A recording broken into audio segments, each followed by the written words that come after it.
Emigrimi, lumturia e hidhur. Unë jam pastor Sotiri, një emigrant si ju, dhe dua t'ju inkurajoj dhe bekoj nëpërmjet këtij emisioni çdo emigrant shqiptar që jeton në diasporë. Historia e njerëzimit është një histori e emigrimi.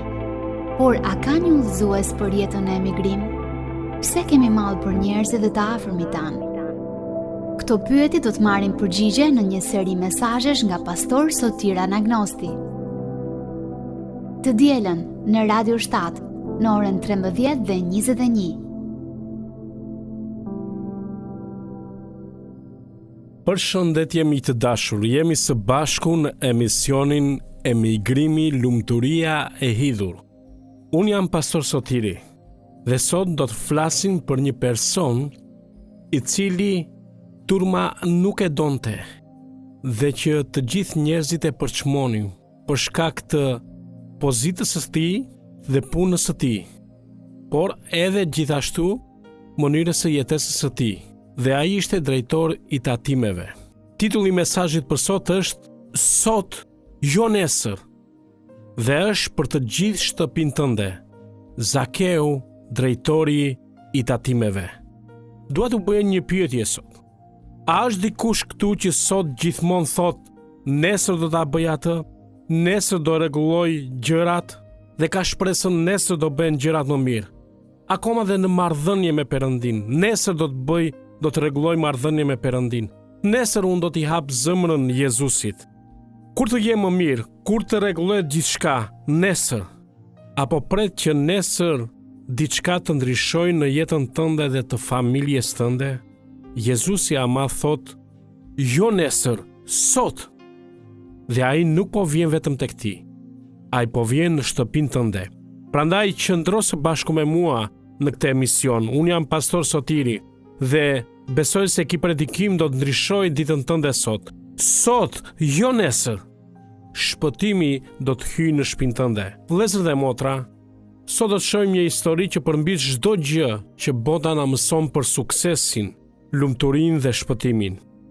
Po do më thuash, a është e mundur që një njeri të ketë gjithçka që bota ofron, para, pushtet, pozit, dhe prapë së prapi të mos jetë i lumtur, dhe prapë së prapi të jetë i humbur?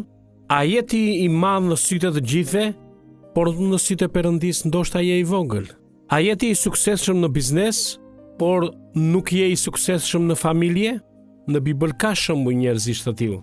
A jeti i respektuar në komunitetin tënd, por ndjesh bosh në zemër? Në Jeriko jetonte një njeri i tillë. Nga jashtë, jeta e tij, familja e tij, gjithçka ai duke i suksesshëm, por brenda tij ishte bosh. Emri i tij ishte Zakeu. Dhe historia e tij është historia jote. Do të shikojmë në këtë histori 3 figura. E para do të shikojmë një mëkatar i cili ngjitet në pemë, një turm që e gjikon dhe një shpëtimtar që e ndalon. Dhe kjo histori nuk ndryshon vetëm një njeri. Kjo histori ndryshon të gjithë shtëpinë e tij. Kjo është pra historia e një njeriu që i kishte të gjitha. Dhe sot ai do të bëhet historia jote. Dhe kjo histori gjendet tek Ungjilli sipas Lukës kapitulli 19 dhe do lexojmë 10 vargjet e para. Ungjilli sipas Lukës kapitulli 19, 10 vargjet e para. Dhe Jezusi hyri e po kalonte nëpër Jeriko. Dhe ja, një njeri i quajtur Zake, i cili ishte tagrambledhës dhe ishte i pasur. Ai kërkonte të shihte se kush ishte Jezusi, por nuk mundi për shkak të turmës, sepse ishte i vogël nga shtati. Atëherë rendi përpara dhe u ngjit në një man për të parë, sepse ai duhej të kalonte andej. Dhe kur Jezusi arriti në atë vend, i ngriti syt, e pa dhe tha, Zake, zbrit shpejt poshtë, sepse sot duhet të ri në shtëpinë tënde. Pra mos të harrojnë fjalët, duhej të kalonte andej Jezusi, duhet të ri në shtëpinë tënde. Dhe ai zbriti me nxitim dhe e priti me gëzim. Dhe kur e pan këtë, të gjithë murmurisin duke thënë, ai hyri të ri te një njeri mëkatar.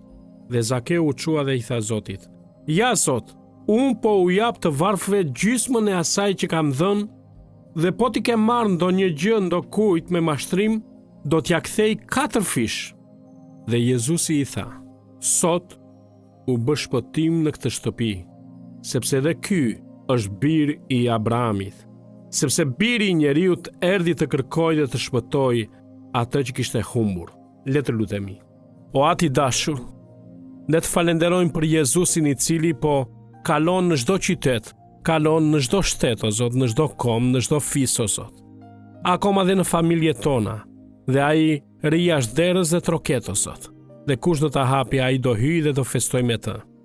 Nëpërmjet mesazhit të jetës së Zakeut, o Zot, dhe marrëdhënies së tij me Jezusin, na mëso dhe neve dëgjuesi sot të mund dhe ata të shohin Jezusin, dhe ata që përpiqen që të arrijnë Perëndin nëpërmjet ritualeve fetare, o Zot, të mund të takojnë Jezusin e ringjallur dhe jeta e tyre të transformohet, dhe jo vetëm jeta e tyre, por dhe e gjithë familjes së tyre, sepse ungjilli nuk është vetëm individual, por ungjilli është për gjithë familjen. Do shpëtohesh sot ti dhe gjithë familja jote, si në shtëpinë e Kornelius, si në shtëpinë e Lidjes, dhe siç thërrite pra Abrahamin, Mojsiun, të gjithë, o Zot.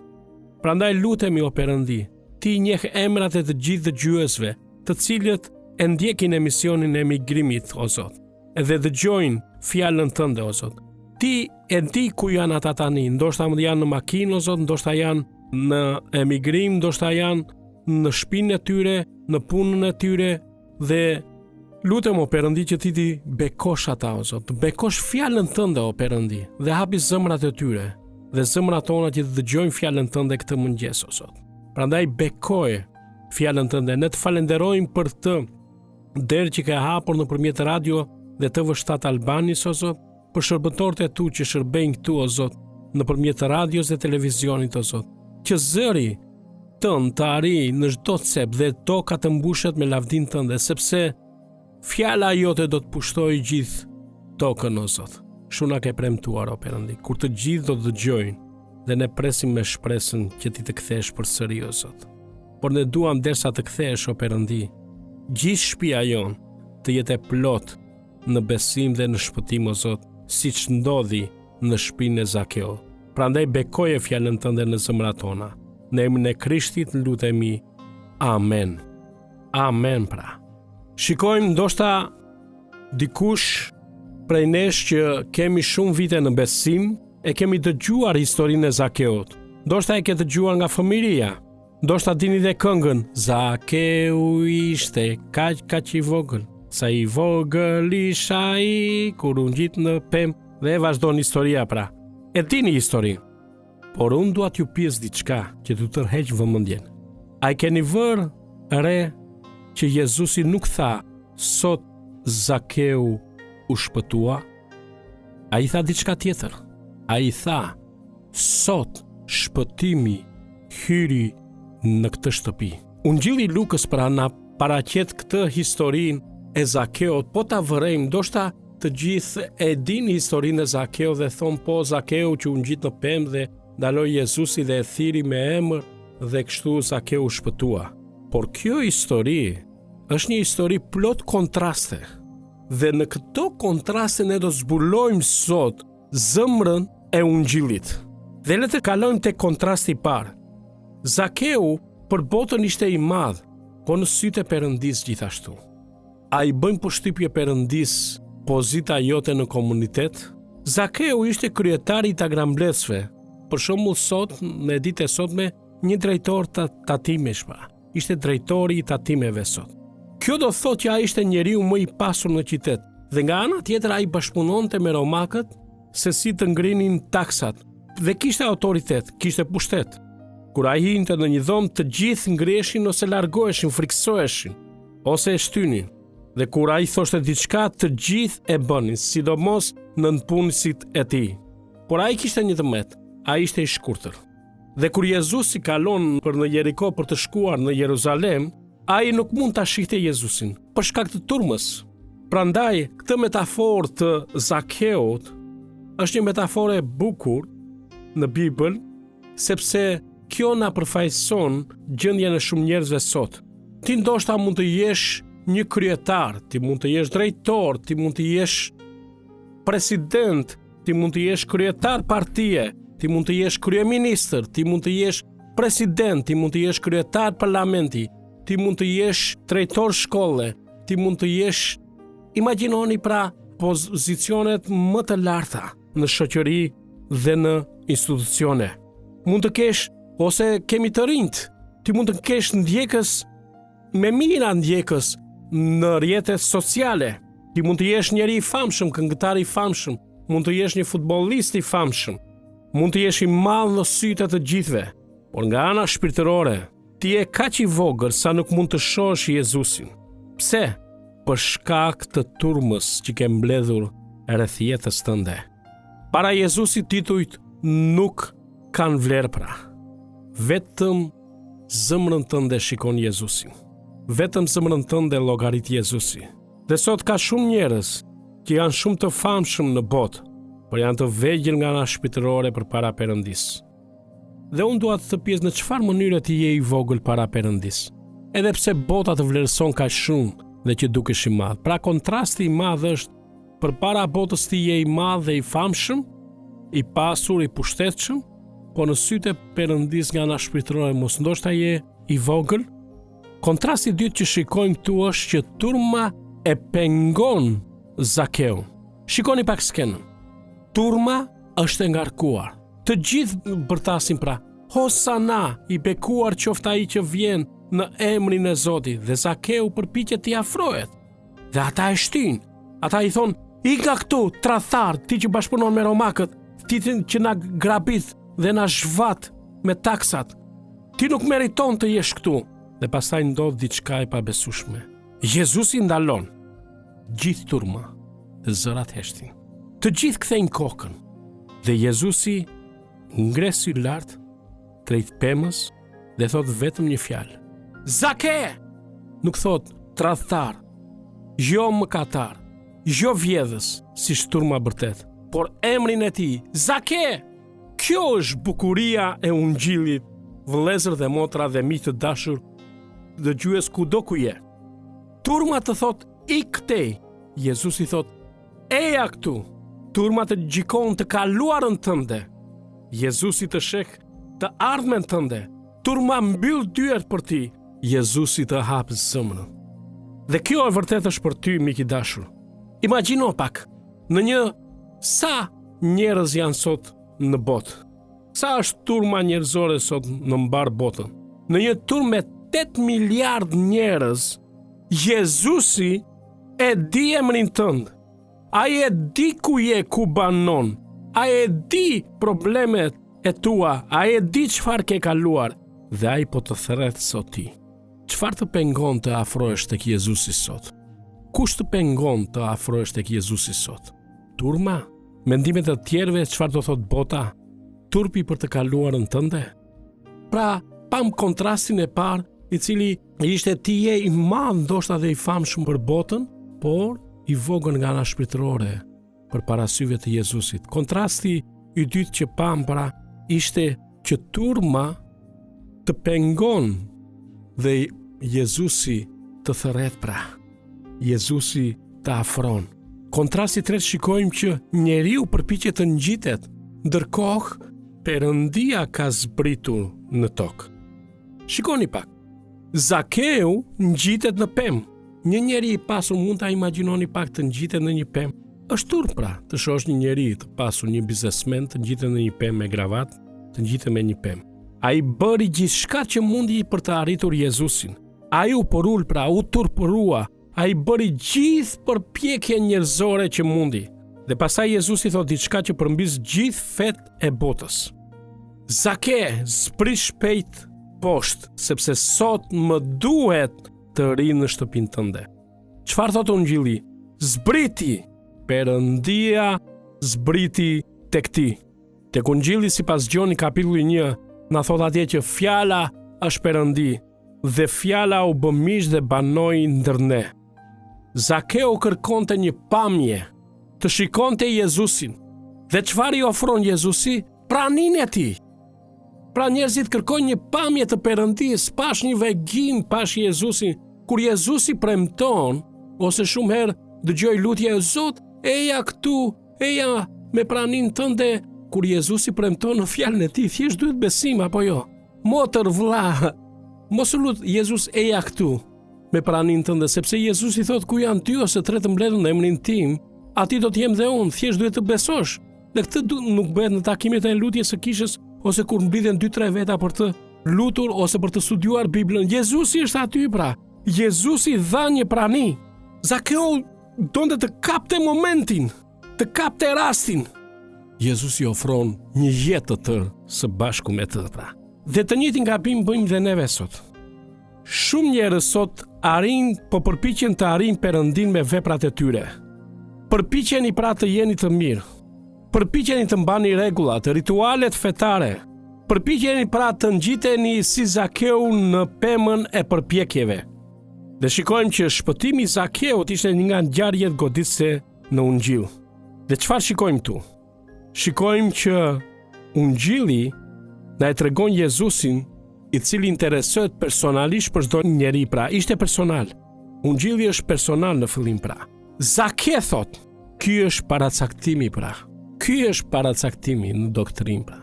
Perëndia nuk kruan kokën kush është ky, por ai di që secilin prej nesh me emër me të gjitha. Te Psalmi 139 na e tregon shumë qartë këtë. Nuk kruan kokën Perëndia. Nuk thot nëse do shkojnë në paraqs.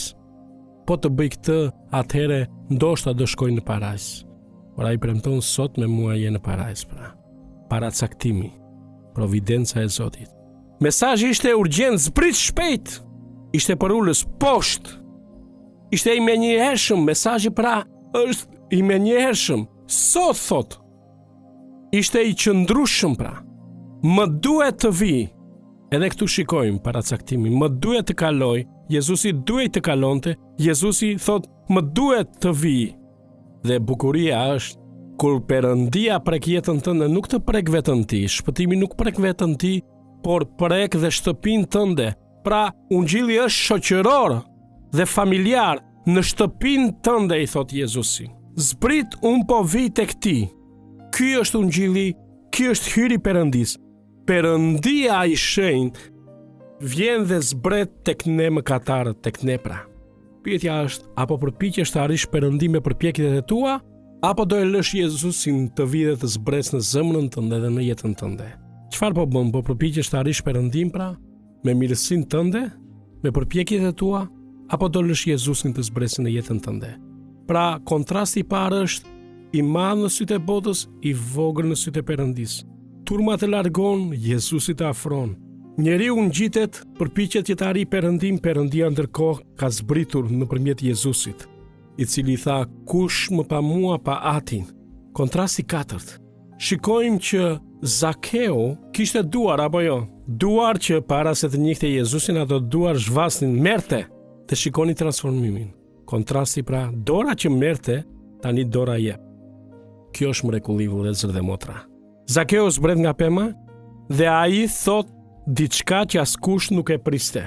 Zot, ja, gjysmën e pasurisime u a jap të varfëve, dhe nëse ka marrë diçka padrejtësisht nga dikush, unë do t'ja kthej 4 fish.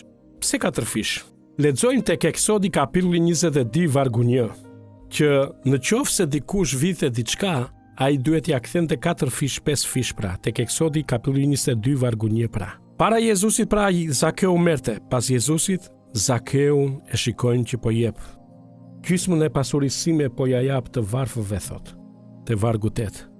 Askush nuk e detiron. Nuk i tha askush që ta bëj këtë. As Jezusi nuk e detiroi. Por ky është përfundimi i shpëtimit. Kjo është pendesa e tij, nuk janë lotët. Pendohem. Jo, kjo është pendesa e tij reale dhe është pendes praktike pra. Ligji kërkonte më pak, hiri prodhon më shumë pra. Shpëtimi me anë të veprave çfarë na thot? I mbyll xhepat tona, shpëtimi me anë të hirit i hap ato. Besimi që nuk ndryshon jetën është një shenjë që nuk ke pranuar Jezusin dikur. Nëse takon Jezusin dhe mbetesh i njëjti person, më vjen keq që ta them mik i dashur, por ti nuk e ke takuar ende Jezusin. Ndoshta më thua, kam bën një lutje në 91-shin, kam bën një lutje në 93-shin, në 2000-ën, 2010-ën, 2015-ën, 20-ën, 2025-ën, por je i njëjti person. Nëse je i njëjti person, më vjen keq, por ti se ke takuar. Pse? Sepse duhet pendim dhe besim. Kur Jezusi hyn në zemrën tënde, ai ndryshon gjithçka. Ai ndryshon mënyrën e jetesës tënde, fjalët e tua, sjelljen tënde, gjithçka pra. Faljen, paqen, gjithçka. Mënyrën se si shikon akoma dhe parat pra. Mënyrën se si trajton të tjerët. Nuk mund të takosh Jezusin dhe të mbetesh i njëjti njeri.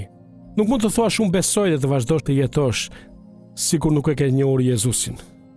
Pra nuk është shpëtimi një lutje që ke bërë dikur.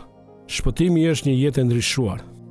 Dhe pyetja është, çfarë ka ndryshuar në jetën tënde, në jetën time? Fjalët, sjellja, falja, mënyra si përdor kohën, energjinë, mënyra si përdor parat nga momenti që unë besova? Pra pam kantër kontrastet. I madh tek bota, i vogël tek Perëndia. Turma e largonte, Jezusi e afronte. E pam që njeriu ngjitej dhe përpiqej që të arrinte Perëndin, Perëndia zbriti. Kontrasti 4 që pam pra dora që merrte para se të njihte Jezusin, tani dora e tij bëhet bujare, pra jep. Dhe tani le të shikojmë 3 të vërteta nga kjo histori. Të vërteta ama teologjike. 3 të vërteta të Ungjillit. E para është që shpëtimi fillon me iniciativën e Perëndis. Duket nga pasazhet që lexojmë pra, nga vargja që lexojmë tek kjo historia, shikojmë sikur Zakeu po kërkon Jezusin. Por të lexojmë me kujdes, Jezusi duhej të kalonte andej. E dyta, Jezusi e thërret me emër. Pra është iniciativa e Perëndis në shpëtimin ton. Nuk është se ne kërkuam Jezusin, Jezusi na gjeti ne.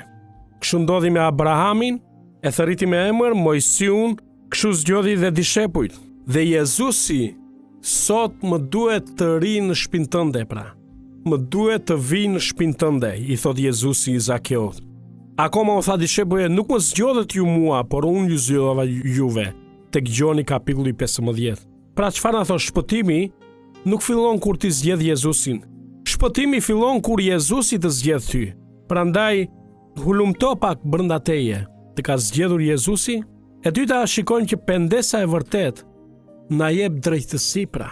Zakeu nuk tha vetëm më fal, por ai deklaroi dhe e praktikoi pendimin e tij, duke kthyer ato që kishte marrë pra, dhe duke u bërë bujar pra. Ai gjikon vetveten dhe kjo tregon se ai ishte penduar me të vërtetë. Besimi nuk pastron vetëm zemrën, po pastron gjithë jetën. Sepse besimi që nuk pastron zemrën dhe jetën nuk është besimi i norë. Dhe kthimi i Zakeut na e thot këtë të vërtet pra. Pendesa nuk janë vetëm lotë tham. Pendesa është kthim i gjithë jetës, transformimi i gjithë jetës. Pra e para është iniciativa e Perëndis për shpëtimin, e dyta është drejtësia pra. Tek pendimi është real, është praktik, transformim pendimi. E treta, shpëtimi nuk prek vetëm individin. Shpëtimi prek gjithë shtëpinë. Jezusi nuk tha, "O, sot Zakeu shpëtua." Ai tha, "Sot shpëtimi hyri në këtë shtëpi." Kur ti kthesh tek Jezusi, shpëtimi nuk hyn vetëm tek ty. Ai hyn në shtëpinë tënde, ai hyn në familjen tënde, ai hyn në marrëdhëniet e tua, ai ndryshon gjithçka rreth teje. Dhe ndoshta sot ti je si Zakeu. Ndoshta ke arritur shumë gjëra në jetë, por ndjen një boshllëk që nuk e mbush. Ndoshta sot ti je në pemën e krenarisë, shihni mua, ose je në pemën e turpit, ajo që kam bën, ose në pemën e mëkatit të fshehtë, si Adami dhe Eva që u fshehën, ose në pemën e zhgënjimit. Nga jashtë gjithçka duket mirë, por zemra kërkon diçka më shumë. Dhe sot Jezusi po kalon pranë teje, ai ndalon ngre sy dhe ai thret. Ai nuk thret emra, ai të thret ti. Jo nesër, po të thot sot, jo një ditë tjetër, por sot është dita e shpëtimit. Sot shpëtimi hiri në këtë shtëpi. Nëse Jezusi po kalon sot pranë jetës tënde, pyetja është, a do zbresësh nga pema? Sot shpëtimi hiri në këtë shtëpi. Në kulturën biblike, familja ishte një e tërë pra. Kur një njeri kthej tek Perëndia, ndikimi i shpëtimit përhapej në gjithë familje, sepse shikoni ndryshimin e tij. Këtë e shohim edhe në raste të tjera në librin e Veprave të Apostujve. Gjithë shtëpia e Kornelit u pagzua, u shpëtua pra. Gjithë shtëpia e Lidjes u shpëtua, shtëpia e rojtarit të burgut në Filipi, sepse Pali i tha, beson në Zotin Jezu Krisht dhe do shpëtosh ti dhe gjithë shtëpia tënde. Çfarë dëgjojmë sot në predikime? Gjithë pota e krishterë sot po predikon një shpëtim vetëm individual. Beso ti! Askush nuk thot që shpëtimi do hyjë në shtëpinë tënde. Dhe askush nuk thot sot, jo nesër. Ungjilli nuk është vetëm një përvojë individuale.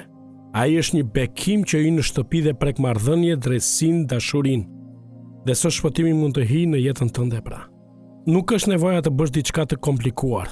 Vetëm të zbresësh nga pema, të hapësh derën e zemrës, se ai troket jashtë derës, thot tek Zbulesa 3:20. Kush do të hapi, unë do hy dhe do festoj me të pra. Prandaj, le të nxjerrim disa mësime nga jeta dhe historia e Zakeut sot për jetën tonë. Mos mendo pra, mësimi i parë është mos mendo se paraja mund të mbushë zemrën. Zakeu ishte i pasur, por ai ende kërkonte që të mbushte zemrën e tij, boshllëkun e tij. E dyta, mos u turpëro për të kërkuar Jezusin. Edhe në qoftë se të nevojitet të ngjitesh në pemë pra. Kur Jezusi të thërret, e treta, përgjigju menjëherë, sot është dita e shpëtimit. Dhe shpëtimi ndryshon mënyrën se si jetojmë dhe transformon jetën tonë, familjen tonë pra.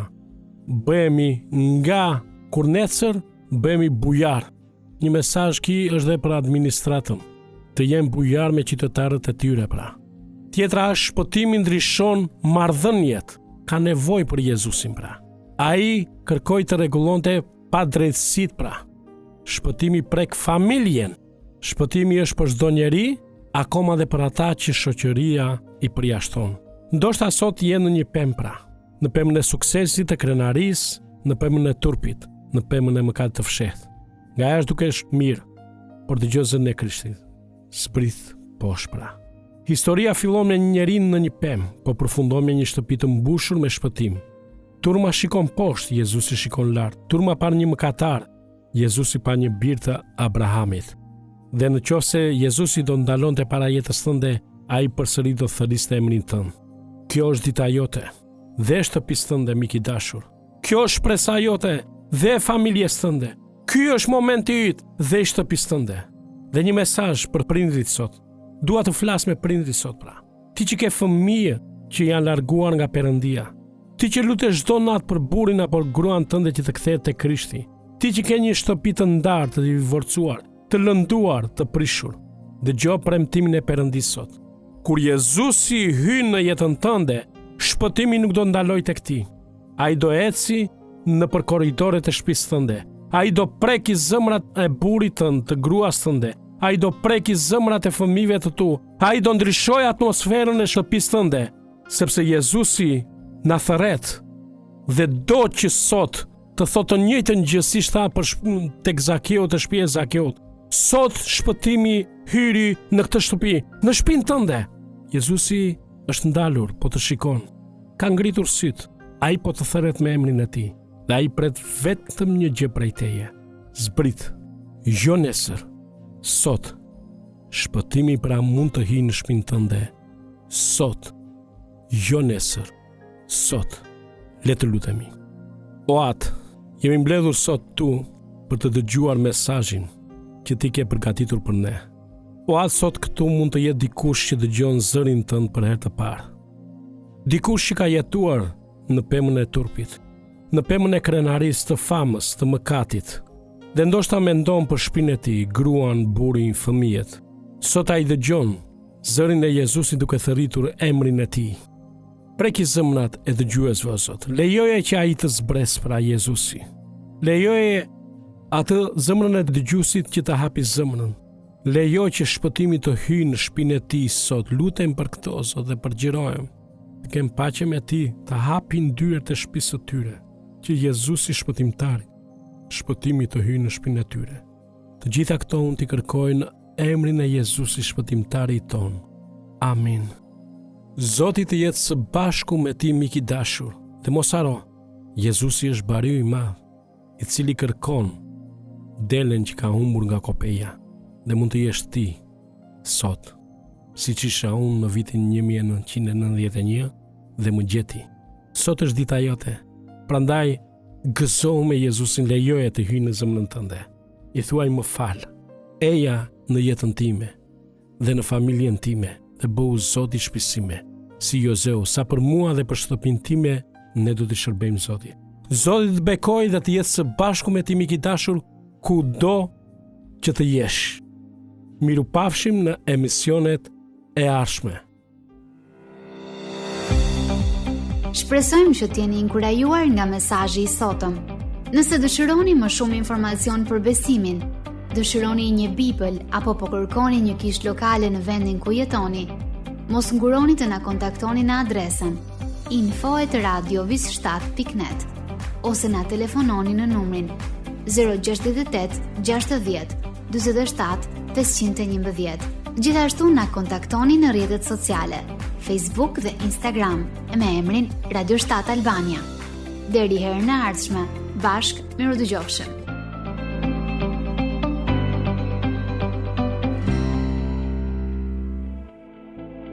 Emigrimi, lumturia e hidhur. Unë jam pastor Sotiri, një emigrant si ju, dhe dua t'ju inkurajoj dhe bekoj nëpërmjet këtij emisioni çdo emigrant shqiptar që jeton në diasporë. Historia e njerëzimit është një histori e emigrimi, por a ka një udhëzues për jetën e emigrim? Pse kemi mall për njerëzit dhe të afërmit tanë? Këto pyetje do të marrin përgjigje në një seri mesazhesh nga pastor Sotir Anagnosti. Të dielën në Radio 7 në orën 13 dhe 21.